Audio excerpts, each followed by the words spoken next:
How am I going to uphold this image?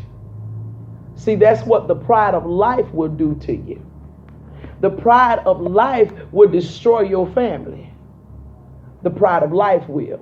Because it will put stipulations on the household and a stress and a strain on the household that literally tears up things.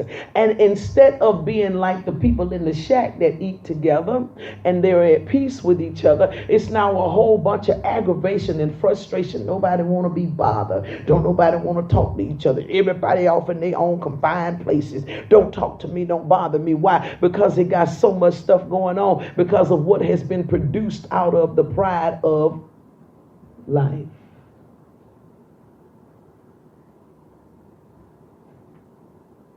Oh, I'm getting in trouble.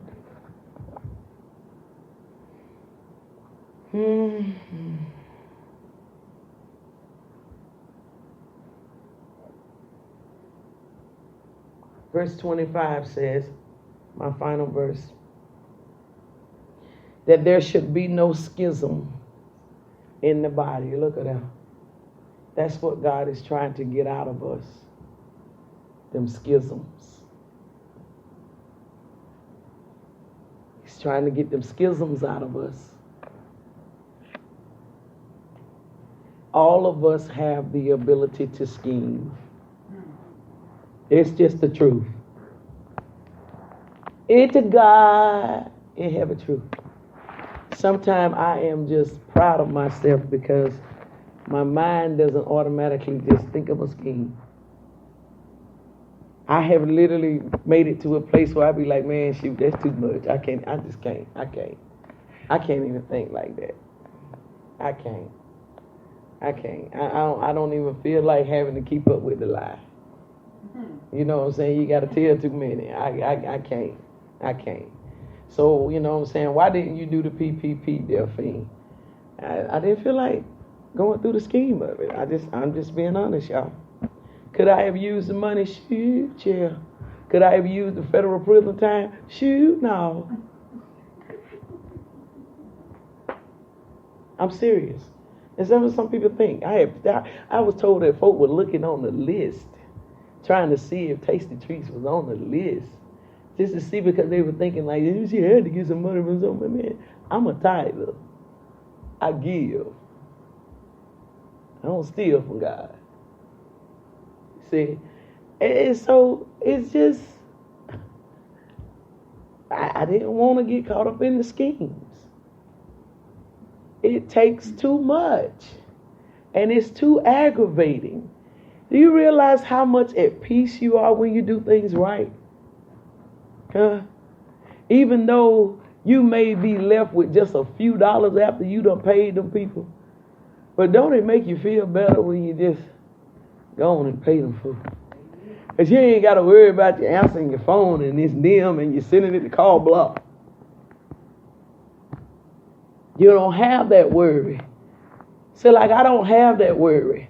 Somebody had called my mama's house a few weeks ago talking about they were trying to get up with me because they had some federal thing or something that if I didn't get in touch with them was gonna be turned in to the marshal or something. Man, my mama was burning up my phone trying to call me, trying to get in touch with me because it scared her. You know, and thinking that, of course, you know, I'm her child. So it scared her and thinking like, oh my God, what, you know, what did that mean I got into? Or however the case may be. First of all, I was like, man, that's what you think about me? You know what I'm saying? I don't get down like that. Then number two, I was like, listen, let me tell you something. Ain't nobody got no business calling about me.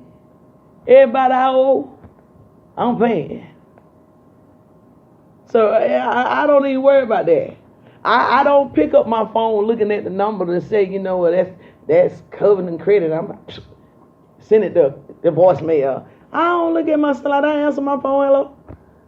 If it be a robocop or a call or something like that, click, cut it off and hit block call. And I keep right on going. I don't have that to worry about. Because when you do it like it needs to be done, now did I always? Nope. But when you do it like it needs to be done, you're more at ease. And so the Lord is saying here that I am no better than you. Because if I think that I'm better than you, it's going to open me up for some schisms. It's going to open me up for some schisms. So when you start living life in the pride of life of thinking that you're better than other folk, then it's going to start causing you to do some stuff that you're not really ready for. It's going to make you bite off more than you can chew. It'll make you overexert yourself.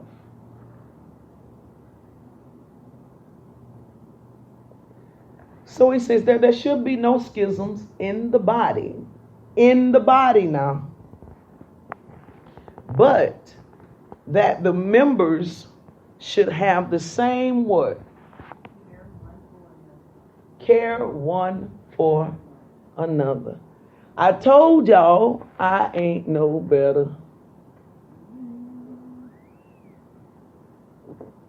Told y'all, didn't I? It says we're supposed to have the same care one for another. And so if I got the same care for you, then I ain't no better than you.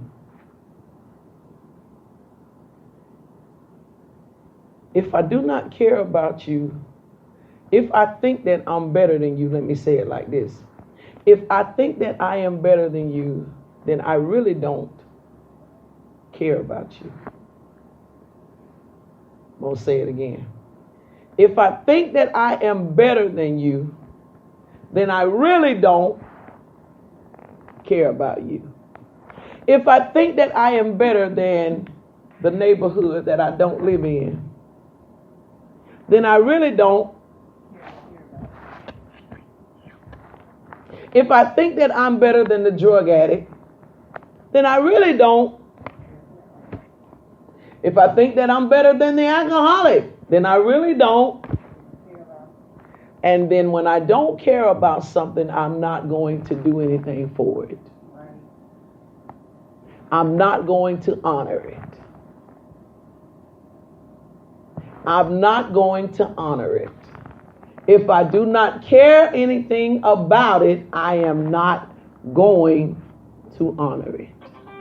So when you deal with people that do not honor you, I don't care how much they lie. And I'm saying this to y'all. I don't care how much they lie. If they dishonor you, they don't care. You're not going to dishonor what you. Make me a lie. Come on, y'all bring it. Make me a lie. Make me a lie. I'll humbly say it publicly. I'm sorry. Make me out a lie, y'all. Please don't feel bashful at all. Make me out a lie.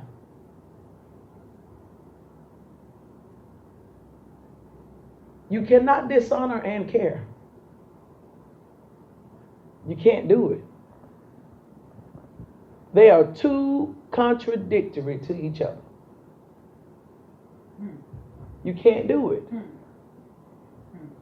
You can't dishonor and care. You can't say, you can't, I dishonor Pastor Lee, but I love her to death. You a lie. You right, you love her to death, you want her to die.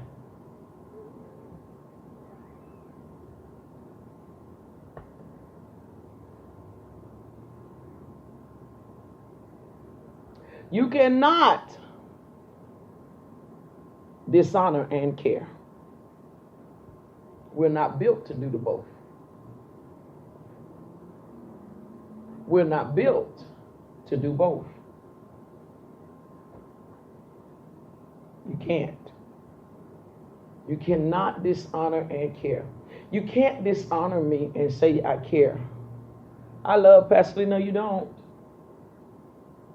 Would be the same thing with me. I cannot say that I love y'all and dishonor you. I can't do it. What you have to do is you have to define the real truth and the real nature of what's going on with you. For some reason you're not wanting to tell the truth of where you really are. For some reason, there is a great struggle on the inside that you're not wanting to be honest about. And most people are not wanting to be honest about things because they live under a persona of how they think things are supposed to be. So they think that because they sit inside of a place and they are a partner or whatever the case may be in that place, they think that that's supposed to automatically mean that they honor that house, or that they honor that shepherd of that house. No, it don't. No, it don't. Many people work for Burger King, but they don't honor them. They just go in there for. That's right. Same thing can happen in the house of God. And just because you sit in a place does not mean you honor the place now. Does not mean that. Don't get it twisted, y'all. Does not mean that. You cannot dishonor and care. Can't do both. We were not designed to do both. It's going to either be hot or cold, because if it's lukewarm, he's going to spew it out of his nostrils. So we were not designed. And anytime there is a lukewarmness, you're going to know it, because they can't be consistent. Lukewarm people cannot be consistent. They can't, because they struggle with the best of both worlds. In some avenues, they want to be cold. Some avenues, they want to be hot. So they struggle.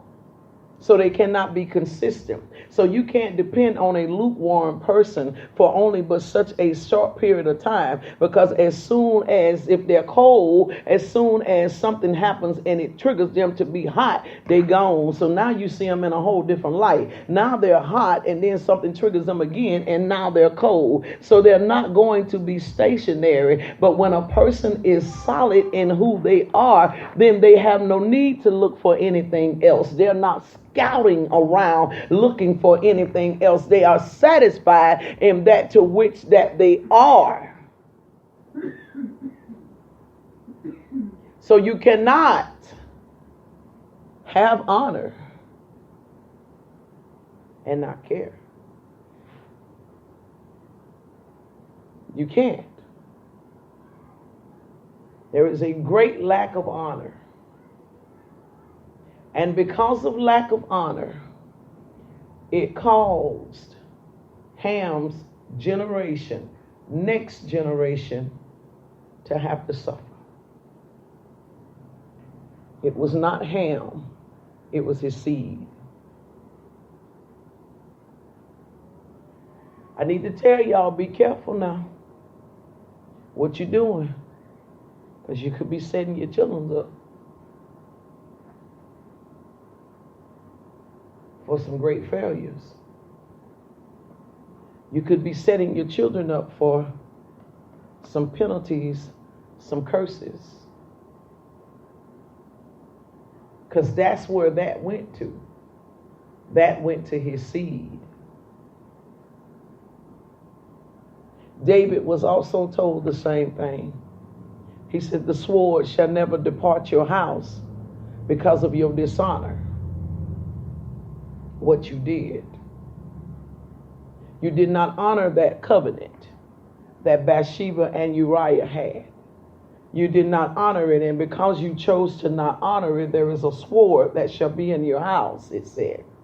And so David's son Absalom rose up to try to kill him, and his other son raped his sister because of the sword that was in the house. So dishonor literally causes great demise. But also honor can set the next generation up for blessings. Because of you honoring, you literally do some things for those children that are